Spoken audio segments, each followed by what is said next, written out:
IELTS এর এই শেষ ক্লাসে সবাইকে আমি স্বাগতম জানাচ্ছি। আমি হায়ার স্টাডি অ্যাব্রোডের যারা আমাকে খুব সাহায্য করেছে, মাহমুদ ভাই, সিয়াম ভাই, রাশেদ ভাই, তারপর ববি আপু, সবাই খুব সাহায্য করেছে। এবং একটা কথা বলতে চাই যে আমি আইএলটিএস কোর্স শুরু করার পর আমি শত শত মেসেজ পেয়েছি, স্কাইপে অনেকে আমার সঙ্গে যোগাযোগ করেছেন। সবাইকে ধন্যবাদ আমাকে এনকারেজ করার জন্য। আমি আজ একটা কথা বলবো যে আসলে আমি আইএলটিএস নিয়ে কাজ করার একটা মাত্র কারণ, আমি চাই যে আমাদের দেশের যে ইংরেজির ভয়টা, এবং একটা শ্রেণী ইংরেজি ভালোভাবে পারে এবং আরেকটা শ্রেণী ইংরেজি পারে না, যারা আমি খুব সোজাভাবে বলতে চাই, যারা যারা ভালো স্কুলে যায়, ভালো টাকা পয়সা অথবা শহরে থাকে, তারা দেখা যায় যে সুবিধাটা পায়। অন্যদিকে যারা গ্রামে থাকে তারা সেই সুবিধাটা পায় না। এই যে অসমতাটা, এটা দূর করার জন্যই আমি চেষ্টা করেছিলাম বা এখনো করছি যে ইংরেজিটা যেন অনলাইনে এতভাবে আমরা ছড়িয়ে দিতে পারি যেন সহজে মানুষ মোবাইল বা সহজ রিসার্চগুলো সহজেই মানুষ সংগ্রহ করতে পারে এবং নিজের চেষ্টা থাকলেই তারা ভালো করতে পারে। তো আইএলটিএস এর জন্য আমি আজ আমার এই শেষ লেকচারে যেটা বলবো সেটা হলো যে আমি অনেকবারও এর আগে বলেছি, আইএলটিএস টেস্টটা হলো আপনি ইংরেজি কতটা অলরেডি পারেন। আইএলটিএস কোনো টেস্ট না যে আপনাকে ইংরেজি শেখাবে। তো কিভাবে আইএলটিএস টেস্টে ভালো করবেন? আইএলটিএস টেস্টে ভালো করতে হলে যে আপনাকে ইংরেজিতে একেবারে ব্রিলিয়ান্ট হতে হবে, ইংরেজি সকল ওয়ার্ড মুখস্থ করতে হবে, সেটা তেমন কিছু না। আমি যেটা বলবো সেটা হলো যে আমার মনে পড়ে না কখনো আমি এরকম কোনো লিস্ট বানিয়ে শব্দ মুখস্থ করেছি। তো আমি আজ প্রথমে বলবো যে আপনারা কিভাবে ভোকাবুলারি, স্পেশালি ফর আইএলস এর জন্য কিভাবে ভোকাবুলারি ইমপ্রুভ করতে পারবেন। আমার মনে হয় যে আইএলটিএস এর জন্য ভোকাবুলারি ভালো করার একমাত্র উপায় হলো বাজারে যে কোনো অডিও বুক অথবা অনলাইনে আপনারা যদি অডিও বুক শুনেন, অনলাইনে যদি আপনারা সহজ মজার জিনিস, যে জিনিসগুলো আপনি মজা পান সেগুলো আপনি পড়েন। কঠিন মোটা বই পড়ার দরকার নেই। যেমন আমার মনে আছে আমি দ্য ভিঞ্চি কোড যে বইটা, ওইটা পড়েছি, আমার কাছে খুব কঠিন লেগেছিল। কিন্তু সহজ কিছু বই, ছোট ছোট গল্পের বই আপনারা নীলক্ষেত গেলে পাবেন, এগুলো পড়ে পড়ে আপনাদের ডেইলি স্টারের পড়ে, আপনার ডেইলি স্টারের সঙ্গে ম্যাগাজিন, আপনার ছোট ছোট যে উইকলি ম্যাগাজিনগুলো আসে, এগুলো যদি পড়েন, সেক্ষেত্রে যেটা হবে যে আপনার স্লোলি আপনি এবং গ্রাজুয়ালি আপনার কিন্তু বাড়তে থাকবে। আপনি কখনো এটা ধরে পড়বেন না যে ওয়ার্ড মুখস্থ করছে, আপনি জানার চেষ্টা করবেন যে এটা মানে কি, এবং তারপর দেখবেন যখন আপনি একটা নতুন ওয়ার্ড শিখবেন তখন এটা আপনি বারবার বিভিন্ন জায়গায় দেখছেন। তো এবার একটা নতুন শব্দ শিখবেন আপনি প্র্যাকটিসের মাধ্যমে, আপনি প্রতিদিনকার পড়ার মাধ্যমে, প্রতিদিন আপনার ইংরেজি ব্যবহারের মাধ্যমে আপনি আপনার নতুন শব্দগুলো শিখলেন। এখন আপনারা কিভাবে, অনেকেই আমি পাই যে কিভাবে আমরা রিডিং ভালো করব। রিডিংয়ে ভালো একইভাবে আপনি যত বেশি পড়বেন, আপনার স্টপ ওয়াচ আপনি যদি ইউজ করেন, স্টপ ওয়াচ ইউজ করে আপনি একটি বড় প্যাসেজ আপনি পড়তে পারেন। একটা কথা বলি যে আপনি যে আসলে প্রতি line by line reading IELTS পড়তে হবে তা না। টোটাল কথা হলো যে আপনি আসলে জিনিসগুলো বুঝছেন কিনা, জিনিসটা দেখে আপনি খুঁজে বের করতে পারছেন কিনা, it's a type of puzzle. So আপনারা যেটা করতে পারেন যে মাথা শার্প করার জন্য একটু পাজল টাইপের জিনিসপত্র করতে পারেন। ইংরেজি নিয়ে অনেক গেমস আছে অনলাইনে, সেই গেমসগুলো আপনারা গুগলে সার্চ দিলে পাবেন যে ইংলিশ লার্নিং গেমস। এই গেমসগুলো আপনারা কিন্তু খেলতে পারেন। আপনারা রিডিংয়ের বিভিন্ন টুলস ব্যবহার করতে পারেন অনলাইনে গুগলে সার্চ দিলে। আপনারা টোটাল কথা হলো যে প্র্যাকটিস দরকার, আপনার বেসিকটা বাড়াতে হবে। এর জন্য যে আপনি একেবারে নেটিভ স্পিকার হতে হবে তা না। সো রিডিং এইভাবে আপনারা উন্নত করতে পারেন। আমি আমার লেকচারগুলো যদি একবার রিভিউ করি, আমরা এখানে দেখতে পাচ্ছি প্রথম ক্লাসটা ছিল আমার ওভারভিউ করেছিলাম আমরা আইএলটিএস এর বিভিন্ন জিনিস নিয়ে। আইএলটিএস এ আমরা কি ধরনের কোশ্চেন পেতে বা কি আমরা আইএলটিএস এ কেমন সেকশন থাকে, কি ধরনের বই, এগুলো নিয়ে আলোচনা করেছিলাম। দ্বিতীয় লেকচারটাতে আমি ব্যান্ড স্কোর এবং পার্ট 1 এর টিপস ট্রিক্স। পার্ট 1 হলো মেনলি আপনার সম্পর্কে বলা বা ছোট ছোট আনসার দেওয়া, কিন্তু সুন্দর করে আনসার দেওয়া। সবসময় মনে রাখবেন সুন্দর আনসার দেওয়ার চেষ্টা করবেন। থার্ড, রিডিং এ আমি চেষ্টা করেছি রিডিং এর একেবারেই বেসিক কিছু জিনিস আপনাদেরকে বোঝানোর জন্য, যে রিডিং এর স্কিমিং, স্ক্যানিং, এই ব্যাপারগুলো নিয়ে আমি আলোচনা করেছি। তো রিডিং এর স্কিমিং, স্ক্যানিং, ক্লোজ রিডিং, এগুলো নিয়ে আমি একটু ইউনিক কিছু জিনিসপত্র নিয়ে আলোচনা করার চেষ্টা করেছি যাতে আপনারা বুঝতে পারেন। তারপর আমি রাইটিং এর কেমন কোশ্চেন হতে পারে, রাইটিং টাস্ক 1 নিয়ে কয়েকটি লেকচার আলোচনা করেছিলাম। আমি রাইটিং টাস্ক 2 নিয়ে আলোচনা করেছি, লিসেনিং কিভাবে ভালো করতে পারেন। তো আমার এই আলোচনা যতটুকু আমি করেছি তার থেকে আমি একটা কথা বলবো যে আপনারা নিজস্ব চেষ্টা থাকলে এবং আপনার নিজের ডেডিকেশন থাকলে, আর অনেক ক্ষেত্রেই আমি অনেক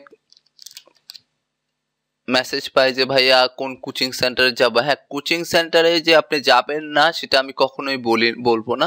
তবে একটা কথা কি, কোচিং সেন্টার আপনার কিছু শেখাতে পারবে না। প্রথমে আপনি আপনার স্পেলিং পারেন না, কোচিং সেন্টার কিন্তু আইএলটিএস এর জন্য গেলে আপনাকে স্পেলিং শেখাবে না।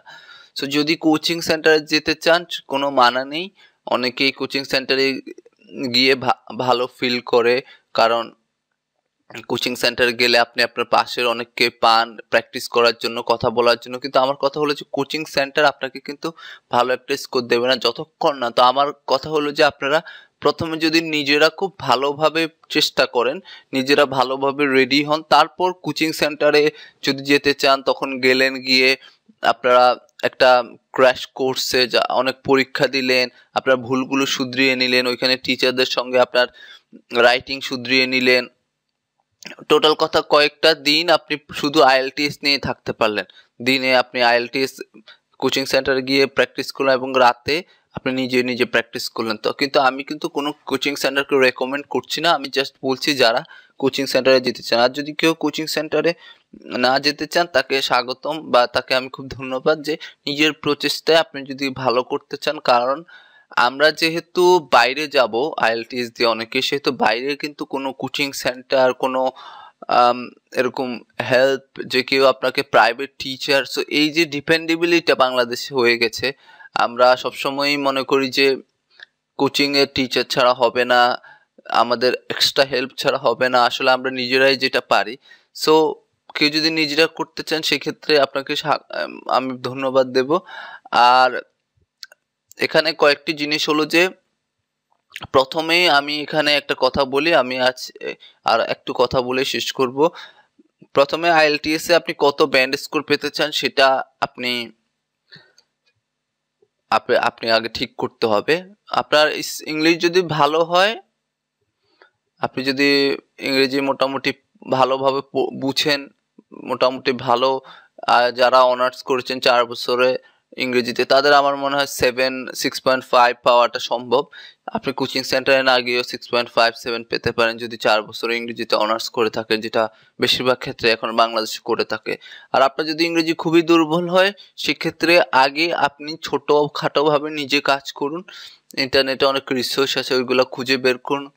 আমি একটা জিনিস রিসেন্টলি একটা জিনিস দেখেছি, জানি না ভবিষ্যতে হয়তো বা দেখবো, যে ভাইয়া লিঙ্ক দেন। কোনো কিছু বললাম যে এটা প্র্যাকটিস করো, ভাইয়া লিঙ্ক দেন। আরে ভাই, যে মানুষটা নিজের জন্য একটা লিঙ্ক খুঁজে বের করতে পারে না, সে কিভাবে তার ইংরেজি উন্নত করবে? এই যে রেডিমেড খাওয়া, আম্মা বানিয়ে দিয়ে মুখে ঢুকিয়ে দেবে, এই ধরনের প্রবণতাটা আমাদের মাঝ থেকে যাচ্ছে না। যেখানে গুগল বসে আছে, গুগলে সার্চ করে পেজ টু পেজ আপনি দেখুন কি এসেছে, গুগল সার্চ দেওয়ার পর কোন পোস্টগুলো এসেছে। গুগলে তো আপনি যে কোনো কিছু শুধু আইএলটিএস লিখুন, আইএলটিএস টেস্ট লিখুন, IELTS speaking, IELTS writing task 1, IELTS spelling problem, শুধু স্পেলিং প্রবলেম একটা কিছু লিখলেই গুগল আপনি যদি ভুল লেখেন গুগল নিচে সাজেস্ট করবে যে এটা কিনা, সেটা সার্চ করে দেখুন, খুঁজুন। কারণ এই যে খোঁজা বা এই যে আমাদের যেটাকে আমরা বলবো বাংলা ছবি সার্চ, এই যে সার্চটা এটা আসলে ইম্পর্টেন্ট। কারণ বিদেশে যারা পড়তে আসবেন বা তাদের ইন্টারনেটে অনেক কিছুই খুঁজতে হবে। আপনার একটা অ্যাসাইনমেন্ট করতে অনেক পাবলিকেশনস খুঁজতে হবে, বের করতে হবে, অনেক ধৈর্য থাকতে হবে। সো আমার মনে হয় যে এই প্র্যাকটিসগুলো আমাদেরকে করতে হবে। আর যারা ক্র্যাশ কোর্স করতে কোচিং সেন্টারে যেতে চান, মক টেস্ট দিতে, তারা যেতে পারেন। আপনারা অনলাইনে মক টেস্ট দিতে পারেন। আপনারা ফ্রেন্ডরা মিলে যেটা করতে পারেন সেটা হলো যে আপনারা নিজেরা একটা গ্রুপ বানাতে পারেন যেখানে আপনারা প্র্যাকটিস করতে পারেন এবং প্র্যাকটিস করবেন। বাট আমার একটা টিচার একটা কথা বলেছিল যে আমরা বলি practice makes a man perfect, কিন্তু একটা টিচার আমাকে বলেছিল যে good practice or right practice makes a man perfect. So ধরুন আপনি প্রতিদিন গেলেন ভুল ইংরেজি বলছেন, সেটা কিন্তু আপনাকে পারফেক্ট করবে না। সো অ্যাট ফার্স্ট আপনাকে বুঝতে হবে যে কোনটা সঠিক। আর বই থেকে কিউ কার্ড মুখস্থ করা এবং সেটাকে পরীক্ষার হলে গিয়ে ইউজ করা, এই ধরনের মনোভাবগুলো দূর করতে হবে। আপনাকে যেটা করতে হবে যেটা হলো যে ইংরেজিটা শিখুন সারা জীবনের জন্য। ইংরেজিটা শুধু শিখবেন না কিন্তু যে পরীক্ষা আইএলটিএস পরীক্ষা 7 পাবো এই জন্য। আইএলটিএস পরীক্ষায় অনেক ভালো স্কোর পাওয়ার পরও আপনি বাইরে এসে দেখবেন আপনাকে অনেক নতুন কিছু শিখতে হবে। সো এই যে ইংরেজির মাঝে ডুব দেওয়া, এটার জন্য আপনি যদি ভালোভাবে সঠিক ইংরেজি শিখেন মুখস্থ বিদ্যা না করে, মনে রাখবেন বাইরের কোনো পড়াশোনায় মুখস্থ বিদ্যার উপর নির্ভরশীল না। সো আইএলটিএসটাও আসলে মুখস্থ বিদ্যার উপর নির্ভরশীল না। একটা ল্যাঙ্গুয়েজ হলো একটা স্কিল। বাংলা কিন্তু আমরা মুখস্থ করে কিছু বলি না, আমরা কিন্তু বাংলা মুখস্থ করে অন্যজনের সঙ্গে যেভাবে বলি না সেভাবে ইংরেজিও মুখস্থ করার দরকার নেই। আপনি কিউ কার্ডের জন্য ধরুন ট্রাভেলিং কিছু ভোকাবুলারি মুখস্থ করতে পারেন বা ভোকাবুলারি কি ইউজ করবে ঠিক করতে পারেন। আপনি এরকম ক্যাটাগরি ওয়াইজ ভোকাবুলারি ঠিক করে রাখতে পারেন। টাস্ক 1 এর আপনি অনেক এক্সাম্পল দেখতে পারেন। মূল কথা হলো যে আমি যেটা বলবো সেটা হলো যে আপনারা একটা নোটবুকে আপনি লিখতে পারেন ইচ্ছা করলে যে আমি ট্রাভেলিং নিয়ে আসলে এইভাবে কথা বলবো। এরকম লিখে লিখে এটা প্রতিদিন আপনি চোখ বুলিয়ে যান এবং চোখ বুলিয়ে এরপর নিজে প্র্যাকটিস করুন নিজের মতো, মুখস্থ না, জাস্ট একটা হুবহু মুখস্থ না, জাস্ট ওইখান থেকে দেখে এই ভোকাবুলারিগুলো ইউজ করব, এইভাবে সুন্দর করে বলবো, তারপর নিজে নিজে বলুন, নিজেকে রেকর্ড করুন, শুনুন যে কেমন হচ্ছে, একবার হচ্ছে না আবার রেকর্ড করুন, আবার শুনুন, অন্য ফ্রেন্ডদের সঙ্গে রেকর্ড করে অন্য ফ্রেন্ডকে পাঠান। আপনার বিভিন্ন ওয়েবসাইট আছে ওইগুলোতে কথা বলুন, অন্যদের কথা শুনুন। আবার ইউটিউবে অনেক টাস্ক 2 এর স্যাম্পল আছে, সেগুলো শুনুন, কেমন কথা বললে আপনি 7 পাবেন সেগুলো শুনুন। সেগুলো এইসব যখন আপনি সবগুলো একসঙ্গে করবেন দেখবেন যে আপনার ইংরেজি অটোমেটিক ইমপ্রুভ হচ্ছে। আপনি ইংরেজি যেটা করতে পারেন ক্যামব্রিজের যে আইএলটিএস গুলো টাস্ক আমরা যেটা করি যে লিসেনিং একবার দিয়ে ফেলি, লিসেনিং টাস্কটা শেষ হওয়ার পর এটাকে আবার বারবার ইচ্ছা করলে শুনতে পারেন, দেখুন তারা কিভাবে কথা বলে, তাতে আপনার কিন্তু স্পিকিং ইমপ্রুভ হবে। ওইখানে কিন্তু ফোনে কিভাবে কথা বলতে হয় ওইটা প্রতিটা লিসেনিং টাস্কের প্রতিটা আমাদের যে লিসেনিং টাস্কের পার্ট 1-এ দেখবেন যে সবসময় টেলিফোনে কথাবার্তা হয়। সো টেলিফোনে কিভাবে কথাবার্তা হয় সেটা আপনি শিখলেন, অনেক সুন্দর ওয়ার্ড শিখতে পারলেন। আপনি আপনার ফিউচারের জন্য কিভাবে টেলিফোনে কথা বলতে ওইটা শিখে গেলেন। এবং মনে রাখবেন যে ক্রিকেটার ব্যাটিং করতে পারে তাকে আপনি যেখানেই ব্যাট করতে দেন সে ব্যাট করতে পারবে যদি সে সঠিকভাবে ব্যাট করতে পারে।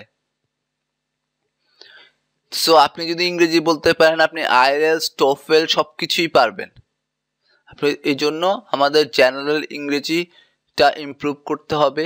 ইংরেজির আর এই উন্নতিটা কোনো কঠিন জিনিস না, আপনি সহজ ইংরেজি দিয়ে অনেক উপরে উঠে যেতে পারেন।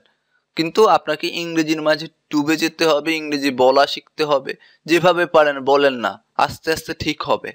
প্রোনাউন্সিয়েশনের জন্য বলি কি, আমরা ফোনেটিক্সের কোর্স করতে যাই, কোর্স করে ফোনেটিক্সের 1 মাসে লাভ হবে না। আপনি খুঁজে বের করুন অনলাইনে, ইন্টারনেটে গিয়ে ফোনেমিক চার্ট, কি কোন কোন ওয়ার্ড আপনি সুন্দরভাবে প্রোনাউন্স করতে পারছেন না, সেটা আপনি খুঁজে বের করুন। খুঁজে বের করে ওই কিভাবে ওইখানে দেওয়া আছে, কিভাবে ঠোঁট কোথায় রাখতে হবে, কিভাবে উচ্চারণ করতে হবে ওয়ার্ডগুলো, কিভাবে একটা ধরুন এই কিভাবে উচ্চারণ করবেন, বি কিভাবে উচ্চারণ করবেন, এগুলো নিজে নিজে শিখে তারপরে আপনি আপনার মনের ভিতরে এটা নিয়ে কাজ করা শুরু করুন। বাসে বসে বসে এটা নিয়ে কাজ করা শুরু করুন। আপনি যখন গোসল করছেন তখন আপনার মনে মনে চেষ্টা করুন। এমন না যে আপনার এটা নিয়ে সারাদিন পড়ে থাকতে হবে। সো আমার মনে হয় যে আমি আমার এই লেকচারের মাধ্যমে বলবো না যে আপনি অনেক ভালো স্কোর পাবেন, কিন্তু আমি যেটা করার চেষ্টা করেছি আপনাদেরকে একটা কিক অফ দেওয়া, যে শুরু করা। আর আইএলটিএসটা যে ভয়ের কিছু না, এটার জন্য যে অনেক বড় বড় কোচিং সেন্টারে যেতে হবে তেমন কিছু না। আপনার নিজের চেষ্টায় আপনি পাবেন যদি চান কোচিং সেন্টারে যেতে, বা স্পেশালি আপনি যদি নিজেকে প্রিপারেশনটা নিয়ে ফেলতে পারেন, তারপর আপনি মক টেস্ট দিতে পারেন ভালো জায়গায়। মক টেস্ট দিয়ে যদি দেখেন যে আপনার কোথায় স্কোর কম আসছে, সেটা নিয়ে আপনি কোথাও যেতে পারেন, কারোর সঙ্গে কথা বলতে পারেন। সো আমার কথা হলো যে এইভাবে যদি আপনারা একটু নিজেরা অর্গানাইজ করে করেন, তাহলে আপনাদের 7.5 পাওয়াটা কোনো ব্যাপার না। তো সবাইকে ধন্যবাদ যারা আমার এই লেকচারগুলো দেখেছেন, এতদিন কষ্ট করে অপেক্ষা করেছেন এবং আমাকে এনকারেজ করেছেন, সাহস জুগিয়েছেন এবং কষ্ট করে আমার লেকচারগুলো দেখেছেন।